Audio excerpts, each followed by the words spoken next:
Last week, Lakers center Deandre Ayton expressed frustration with his current role on the Lakers. Ayton said that they were trying to make him play like Clint Capela, but said, quote, "I'm no Clint Capela." Channing Frye weighed in on the Ayton-Lakers situation on the Road Trippin' Show. Listen to this. Deandre Ayton is a master of nothing. In what world do I throw Deandre Ayton the basketball when I have Austin Reeves, LeBron, and Luka? Stop it. You're going to get J.J. Redick fired. Who's running those plays? When have you seen consistency from the man? You've never seen it. So him saying, I did want me to be Clint Capela, yeah, he's averaged a double-double for the majority of his career. Ooh, strong words. Perk, what do you think? Oh. You were sitting right there. It was strong words, but it was strong words, but it was real words. And Deandre Ayton, a former #1 pick, he's in the same territory with Ja Morant. You know, it either could be him on the verge of reinventing himself, or he could find himself out the league 2 or 3 years from now.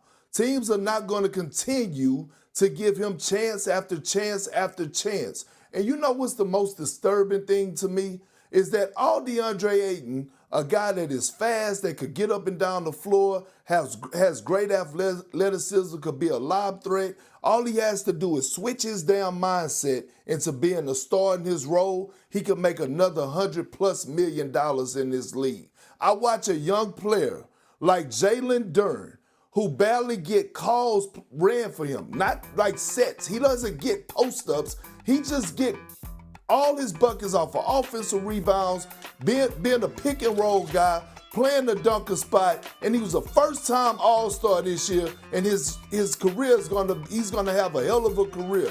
Deandre Ayton is playing with 3 of the best facilitators in the game, 3 of the best playmakers in the game. Luka, Austin Reeves, LeBron James. You could eat, you could grub, you don't need sets. I disagree with Shannon to this point. He's not the player that's going to get J.J. Redick fired. I understand where he's coming from. But again, Deandre Ayton is the most important player on the Los Angeles Lakers, because if he could switch his mindset to being that enforcer, being that real interior presence, then that will cover up for the lack of perimeter defense that they have and cover up for Luka and Austin Reeves, because we know they get picked on and the word is out around the NBA to attack those 2 guys.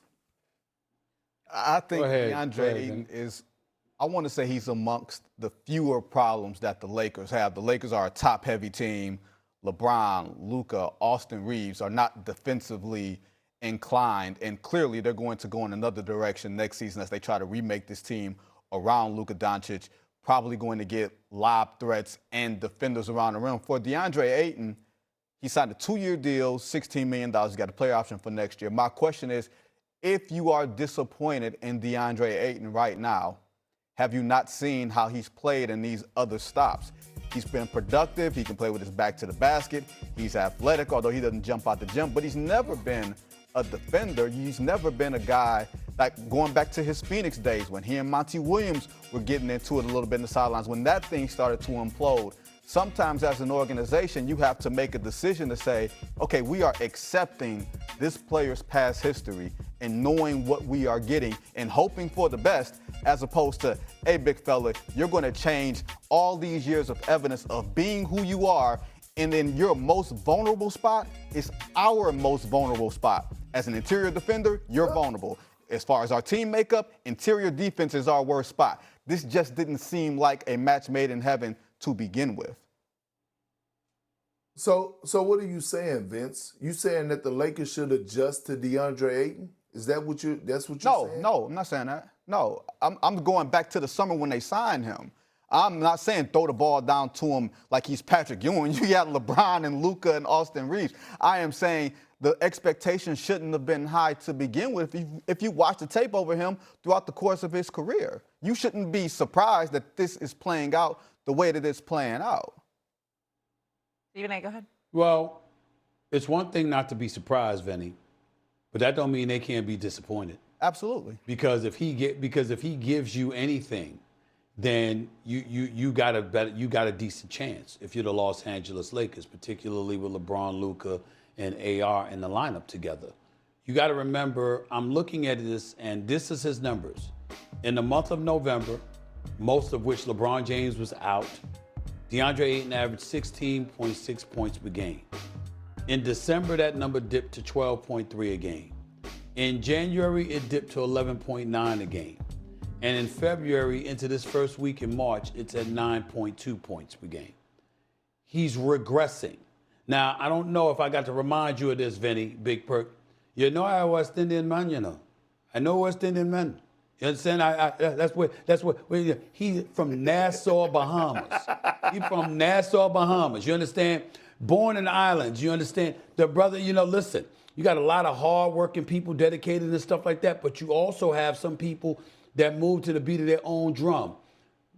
Deandre is one of those dudes that the sun's gonna shine tomorrow, the beach ain't too far away, the sand is there, I'm getting my money, I'm good. Because you talk about lackadaisical kicking in. It has been his reputation, his history, wherever he's going, Phoenix, Portland, now the Los Angeles Lakers. And Channing Frye was absolutely right in every word that he said, just like Big Perk just pointed out. Channing Frye didn't say anything wrong. It's just a damn shame that yet again a new year has arrived and the same kind of thing that's been said about Deandre Ayton repeats itself. The man won't change. He's stubborn. What you seeing is what you gonna get always when it comes to him. So Stephen A. pointed out his season averages. That's a direct quote, He did. Lou. I saw it. Okay. I saw the video. It seems disrespectful a little bit, but also kind of fun. It seemed like the NBA or the Lakers. I saw the video, and you gotta know B. Scott. This was my coach when I came to the Lakers. He bleeds purple and gold. He's a Laker guy through and through, and so his allegiance and his loyalty is always to the purple and gold. So if he doesn't see something fit for the Lakers, he's going to speak on it. And he's also a guy that doesn't mix his words very, very much. He's going to say it how he feels it, and he's going to mean what he say.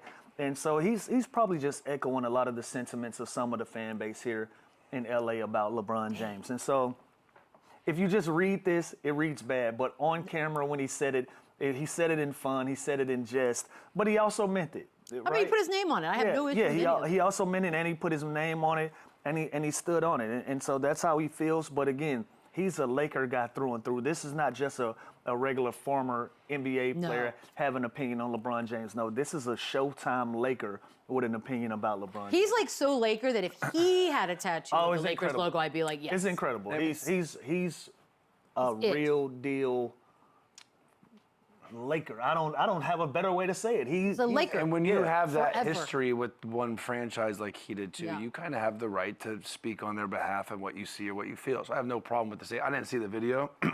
I could see I him. don't know the context of it. I love B. Scott. He was being funny, but also dead serious.